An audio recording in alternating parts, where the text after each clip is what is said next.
আমার মতো যারা সাউথ ইন্ডিয়ান ফুডের খুব ভক্ত তাদের তো এই ভিডিওটা নিশ্চয়ই খুব পছন্দ হবে। সাদা সাদা একদম পূর্ণিমার চাঁদের মতন ইডলি, তাও একটা দুটো নয়, ছটা। এই ছটাই আমি একা খাইনি অবশ্যই। এই ইডলির স্বাদ দারুণ ভালো ছিল। এটা আমাদের বাড়ির পাশেই একটি দোকান থেকে কেনা ছিল। আর ইডলির সাথে অবশ্যই যেটা দিয়ে দিয়েছিল সেটা হলো এই নারকেলের যে চাটনি, আর সঙ্গে সাম্বারটা ঠিক একদম নর্মাল সাম্বারের মতো ছিল না, একটু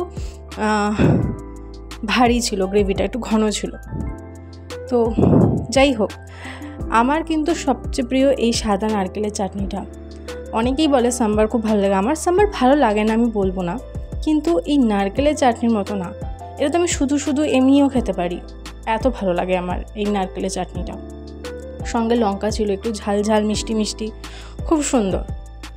আর ইডলি বা ধোসা, এই যে সাউথ ইন্ডিয়ান ফুডগুলো, এইগুলোর সবচেয়ে বড় যে উপকারিতা সেগুলো হলো, এগুলো তুমি যত ইচ্ছাই খাও না কেন, তোমার শরীরে কিন্তু এগুলো কোনো খারাপ প্রভাব পড়বে না।